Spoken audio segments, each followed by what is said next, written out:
Hello friends, तो हम लोग अपने स्कूल में आ चुके हैं। तो हमारे पास अभी काफ़ी समय बचा हुआ है क्योंकि हम बहुत बहुत पहले आ गए हैं। अभी 8:30 बज रहा है, तो हमने सोचा आपके लिए कुछ जानकारी भरा वीडियो बना दिया जाए।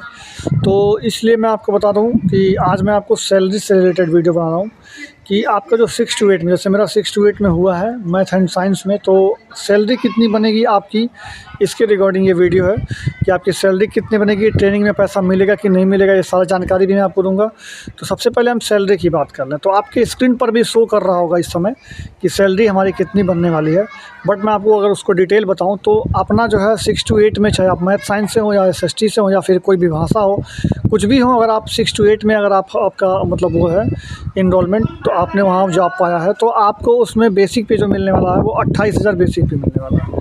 28,000 बेसिक पे है, जिसमें आप अगर देखेंगे तो आपका जो DA बनता है वो 46% इस समय DA चल रहा है बिहार में। तो 46% DA के हिसाब से आपका 12,880 रुपये आपका DA बनेगा। और उसमें आपको 1,000 रुपया मेडिकल भी दिया जाता है, तो 1,000 मेडिकल रख लेते हैं। और आपका HRA जो है वो आपके मतलब ज़िला में आपके कहाँ पोस्टिंग है, किस ज़िले में पोस्टिंग है, उस हिसाब से बदलता रहता है। फ़िलहाल अगर आपकी पोस्टिंग अगर गांव में होती है, जैसे ये गांव है एक, तो इस गांव में अगर आपकी पोस्टिंग होती है तो वहाँ पर आपको 1,120 रुपये आपका HRA बनेगा, तो वो हो जाएगा। बाकी आपका जो ये आपका मेडिकल जो होता है वो आपका 1,000 हो गया। और बाकी आपका जो DA था वो मैंने आपको बता दिया 12,880 हो गया। बाकी ये तो आपको मिलने वाली चीज़ है। अब इसमें कटेंगे क्या, ये बता देते हैं आपको। तो फ्रेंड्स बता दूँ आपको, ये इसमें कटने वाला जो है, इसमें 4,088 रुपया आपका 4,088 यानी 4,088 रुपया आपका ये कटने वाला है आपका NPS स्कीम में। NPS मतलब तो न्यू पेंशन स्कीम में कटता है वो। और ये 10% कटता है आपके जो नेट पे, मतलब जो आपका जो पे होता है, ग्रॉस पे होता है, उस पर 10% कटता है आपका। तो ये 4,088 रुपया आपका कटेगा 10% के हिसाब से। तो ये आपका हो गया NPS में कटने वाला पैसा। उसके बाद 14% आपको बिहार गवर्नमेंट भी आपके NPS अकाउंट में देती है। तो वो आप देखेंगे तो आपको वो जो बिहार गवर्नमेंट आपको देती है वो 5723 रुपया, यानी आपके NPS अकाउंट में जो प्रान नंबर आपका बनता है वो इसीलिए बनता है। तो आपके NPS अकाउंट में जो है वो 5700 आपको 5723 रुपया आपका बिहार गवर्नमेंट देगी। यानी आपको अगर देखा जाए तो मोटी मोटा 9,000 से थोड़ा ज़्यादा, 9,100 के लगभग में, 9,200 के लगभग में आपका ये टोटल अमाउंट बनता है NPS का, जो कि आपको मिलने वाला है। तो ये फ्रेंड्स जो आपको NPS मिलने वाला है, ये टोटल अमाउंट आपका कितना हो जाएगा, 9,000 के तकरीबन आपका वो हो जाता है। तो ये तो आपका NPS में चला जाएगा। लेकिन आपका इन हैंड यानी आपके खाते में कितनी सैलरी आएगी वो मैं आपको बता दूं। तो सब कुछ मिला जुला के आपके खाते में 38,882 रुपया, जो कि आपका टोटल मिलने वाला है पैसा 38,882 रुपया, यानी 38,882, यानी आपका 38,882 रुपया आपके खाते में हर महीने आता रहेगा।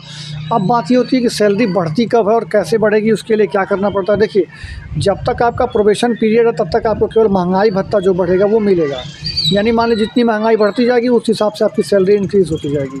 लेकिन प्रोबेशन पीरियड जैसे ही आपका ख़त्म होगा वैसे ही आपकी सैलरी एकाएक आपका इंक्रीज़ होना शुरू हो जाएगी, क्योंकि आपका प्रोबेशन पीरियड तक आपकी सैलरी जो है वो लगभग यही रहती है। इसमें 2-3 हज़ार 2 सालों में आपके बढ़ सकते हैं, उससे ज़्यादा इसमें नहीं बढ़ता।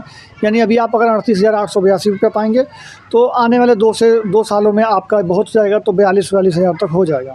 तो इससे ज़्यादा आपकी सैलरी नहीं होगी इन 2 सालों में। लेकिन जब आप प्रोबेशन पीरियड जब आपका ख़त्म हो जाएगा तो उसके बाद आपकी सैलरी 50,000 तक भी आराम से पहुंच सकती है। ये रही बात इसकी। बाकी अब आता है कि आपका ट्रेनिंग में पैसा मिलता है कि नहीं। तो देखिए फ्रेंड्स, आप जिस दिन से योगदान करेंगे, मान लीजिए आपकी अभी BRC में आप टैग करके, जैसे मुझे भी BRC का टैग करके और यहाँ पर जो है ट्रेनिंग किया जा रहा है, तो इसका मुझे कोई पैसा नहीं मिलेगा, इसका कोई भी पैसा नहीं मिलेगा। जब तक हम योगदान नहीं करेंगे तब तक हमें 1 भी रुपया नहीं बनेगा, उस दिन तक हमारी कोई सैलरी नहीं होगी।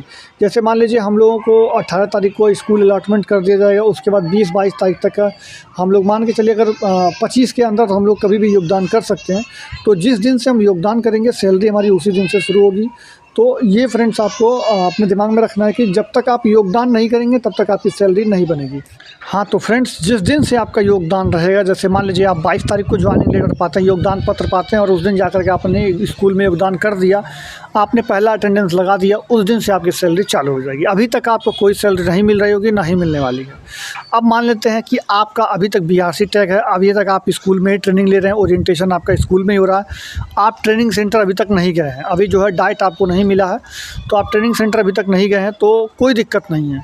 आप मान लीजिए योगदान कर दिए, योगदान के बाद आपको डाइट मिलता है, तब भी आपकी सैलरी चालू रहेगी, आपकी सैलरी आपको मिलती रहेगी। भले आप स्कूल में 12 दिन तक, 13 दिन तक, 14 दिन तक नहीं रहेंगे, फिर भी आपकी सैलरी नहीं रुकेगी, उस दिन तक आपका पैसा मिलता रहेगा। मतलब योगदान करने के बाद, जब जिस दिन आप अपने स्कूल में योगदान कर देंगे, उसके बाद आप चाहे ट्रेनिंग में जाएँ, चाहे कुछ भी भेजें, कहीं भी जाएँ, अगर आप अपने मन से छुट्टी नहीं लेते हैं तो आपका जो है पेमेंट बनता रहेगा, तो उसमें आपको कोई दिक्कत नहीं होने वाली है। तो योगदान तक आपकी कोई पेमेंट नहीं है, योगदान के बाद आपका पेमेंट शुरू हो जाएगा, यानी ट्रेनिंग में आपको कोई पैसा नहीं मिलता। ये बात एकदम स्पष्ट हो गया।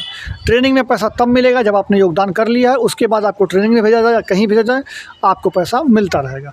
बाकी आपकी इन हैंड सैलरी 38,882 रुपये। अगर आप 1 to 5 में है तो लगभग इसमें से 4,000 घटा दीजिए, यानी 34,882, 34,000 के लमसम में आ जाता है। बाकी अगर आप 9th-10th में तो 42,000 के लमसम में होगा। अगर आप 11th-12th वाले में है तो आपका मान के चलिए कि 45-46,000 रुपये आपकी सैलरी बनती है। तो ये रही पूरी सैलरी की बात, कैसे मिलेगा, कब मिलेगा, ट्रेनिंग सेंटर कैसे होता है, कैसे नहीं होता। तो फ्रेंड्स आशा करते हैं आपको वीडियो अच्छा लगा होगा। वीडियो अच्छा लगा होगा तो इसी तरह की इन्फॉर्मेटिव वीडियो के लिए हमारे चैनल को लाइक करिएगा, चैनल को सब्सक्राइब करिएगा और बेल आइकन दबा दीजिएगा। हम इसी तरह से आपको बताते रहेंगे और आगे आपका कैसे आपको तैयारी करनी है, कैसे नहीं करनी है और सब कुछ कि आपका कैसे एग्ज़ाम निकलेगा, क्या बुक पढ़ना है, कैसे क्या करना है। TRE 3.0 के लिए जो भी होगा मैं आपको सब कुछ करता रहूँगा। आगे क्लासेस भी लेने पड़ेंगे तो मैं क्लासेस भी लूँगा। तो आप लोग इस चैनल को सब्सक्राइब करके बेल आइकन ज़रूर दबा दीजिएगा। चलिए मिलते हैं अगले अपडेट में, तब तक के लिए जय हिंद, जय भारत, धन्यवाद।